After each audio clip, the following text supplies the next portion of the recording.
Jing vs Silva laban sa nakaraan. Pag-usapan natin yan, mga idol. At ngayong araw nga tatalakayin natin ang laban ng Jing at Silva sa nakaraan. Pero bago ko umpisahan, lilinawin ko lang sa inyo na hindi pa po ito official at ito ay isang fanfiction pa lamang. Pero kahit na ganon, interesado tayong lahat kung nagkita na nga ba ang dalawa at naglaban sa nakaraan. Kaya kung interesado ka, tara na, umpisahan na natin to. At dito nga yan nag-umpisa sa alamat na hunter na si Jimprix at may edad nga siya na 15 taong gulang pa lamang sa pagkakataong ito. At sa murang edad niya nga na yan, naglalakbay na siya saan man panig ng mundo. At syempre, sa pagkakataon na yan, isa na rin siyang ganap na hunter tulad ng kanyang anak na si Gon. Sa mura nilang edad, nagawa na nilang maging hunter sa edad na 12 taong gulang pa lamang. At kung matatandaan nyo mga idol, yung pangyayari sa theory number 1 natin sa laban ng Jing at Netero sa nakaraan, pagkatapos niyang maipasa ang hunter exam, bigla na agad siyang umalis dahil meron nga siyang hinahanap na hanggang ngayon hindi niya pa rin natatagpuan. At sa pagkakataon niyang ito, patuloy pa rin siya na naglalakbay para mahanap lang yan. At yan nga ang unang layunin ni Jimprix na hindi sinabi sa kwento ng Hunter x Hunter. At syempre mga idol, hindi ko pa pwedeng ibulgar sa inyo ngayon dahil masyadong pa-excite nga yan sa kwento ng alamat na hunter. Dahil kung iisipin nga naman, simula bata pa lamang siya, naglalakbay na siya. At hanggang ngayong matanda na siya, patuloy pa rin siya sa paglalakbay. Kaya talagang mapapaisip tayo na ano ba talaga ang goal ni Jimprix? Meron nga ba siyang taong gustong makita? O meron ba siyang lugar na gustong puntahan? At panigurado sa mga sinabi ko na yan mga idol, paniguradong nakakatunog na kayo at napapaisip ng lahat. Pero tulad nga ng sabi ko kanina, hindi ko pa pwedeng i-reveal dito ang goal o yung unang layunin ni Jimprix dahil yan nga ang isa sa pinakamatinding pasabog sa kwento ng Hunter x Hunter. At ang isa pa mga idol, sa video kasi na ito, nakapokus lang tayo sa laban ng Jing at Silva sa nakaraan. Kaya antayin nyo na lang yung solong video natin para dyan. At ngayon nga ibalik na tayo mga idol at habang nga nakasakay si Jing sa malaking nilalang at patuloy siya sa pagsuyod sa kagubatan, nagsalita ang batang Jing na masyado nga daw mailap ang kanyang hadikain. Pero kahit gaano pa nga daw katagal, hindi nga daw siya susuko hanggang makita niya ito sa kanyang harapan. Kaya patuloy na naglakbay si Jimprix hanggang makarating siya sa isang kabundukan. At sa pagpunta niya nga roon, napatingin si Jing sa paligid dahil sobrang dami ang nakabulagta at wala ng mga buhay. Kaya nagumpisa na si Jing magmasid sa paligid at bawat lakad nga niya puro bangkay ng tao ang kanyang nakikita. At dito nga napaisip na si Jing at tanong nga niya sa kanyang isipan na ano nga daw kaya ang nangyari sa mga tao. May naganap nga daw kayang digmaan sa lugar na ito.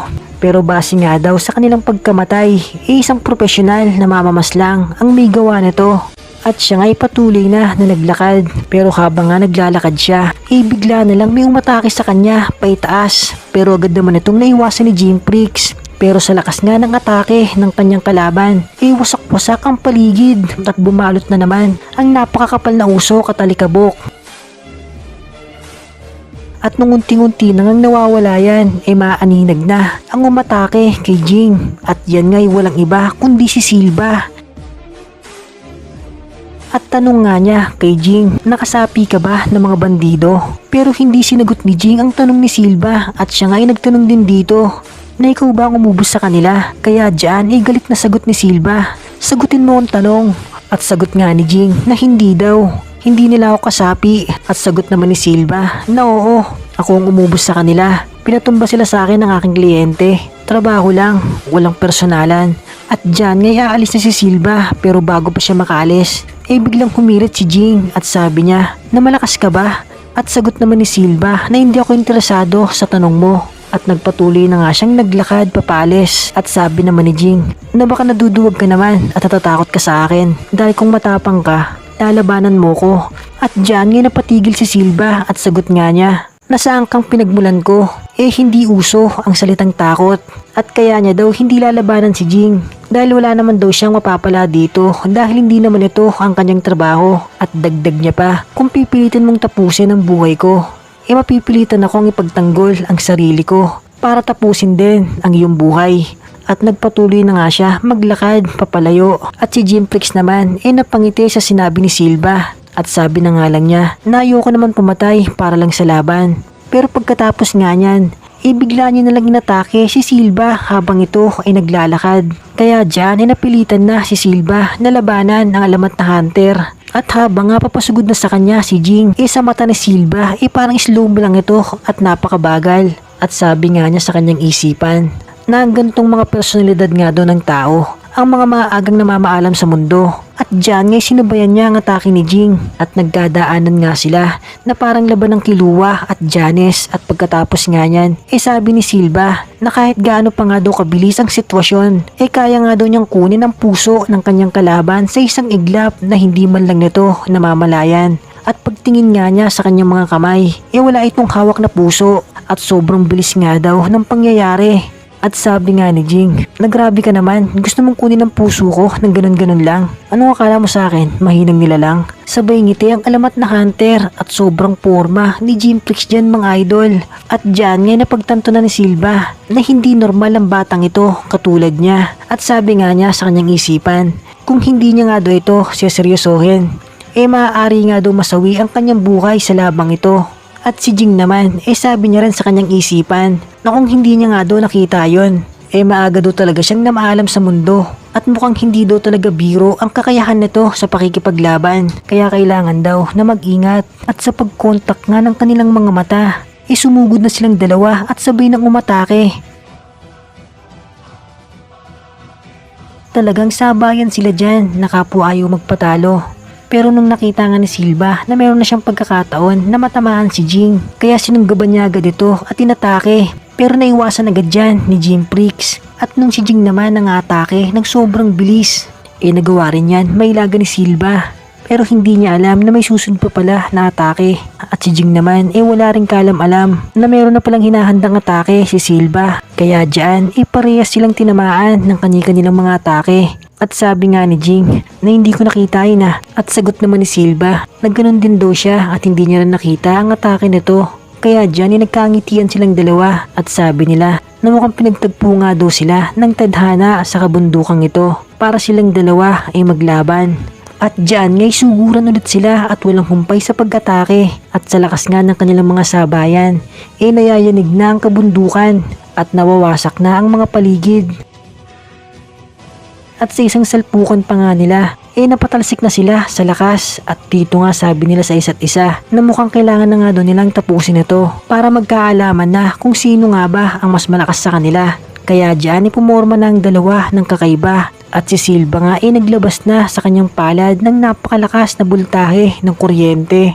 At si Jing naman binalutan na ang kanyang kamao ng napakalakas na aura. At silang dalawa nga magsasabayan na. Pero bago pa nga sila magkatamaan, bigla na lang may sumulpot na napakalaking halimaw. At sila nga kakainin nito. Kaya ang ginawa ni Jing at Silva dito nila tinira ang kanilang mga atake. At sa isang tira nga nila bagsak agad ang halimaw na yan. At pagkatapos nga niyan nagkatinginan ng dalawa. Pero bago pa sila makapagsaya, meron pang isang napakalaking halimaw ang biglang sumulpot sa kanila at nanay nga yan ng halimaw na pinabagsak nila. Kaya dyan naganda ulit ang dalawa at si Silva nga nagumpisa na ulit umatake at kinuryente nga niya ang dambuhalang halimaw. Pero wala nga yung epekto sa halimaw at si Jing naman binalutan niya ulit ang kanyang kamao ng napakalakas na aura at pinansuntok nga niya yan sa halimaw na yan. Pero hindi rin yan umubra at ang halimaw naman ang umatake sa kanila at bigla sila nitong sinunggaban. Pero agad naman nakatalon ang dalawa. Pero ang pinsala ng halimaw talagang napakalakas dahil halos mawasak ang kabundukan sa lakas nito. At habang umiiwas nga si Jing at Silva, sabi ni Jing na mukhang hindi tumatalab sa kanya ang mga atake natin. At sagot naman ni Silva na iba ang tibay ng kanyang katawan. At dito nga sabi ulit ni Jing na paano, una-unahan na lang tayo kung sino makakapabagsak sa kanya. At si Silva nga hindi na nagsalita at nagipon na lang siya ng napakalakas na bultahe ng kuryente. At ito nga patuloy na lumalaki at si Jing naman nagipon din ng napakalakas na enerhiya at unti-unti rin itong lumalaki.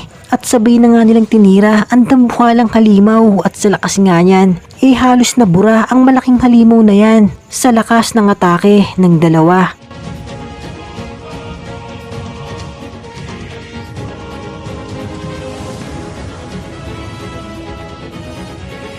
pagkatapos nga nilang matalo yan, nagkangitian na ang dalawa at sabi nga ni Jing na malakas ka rin pala at sagot naman ni Silva na ikaw din.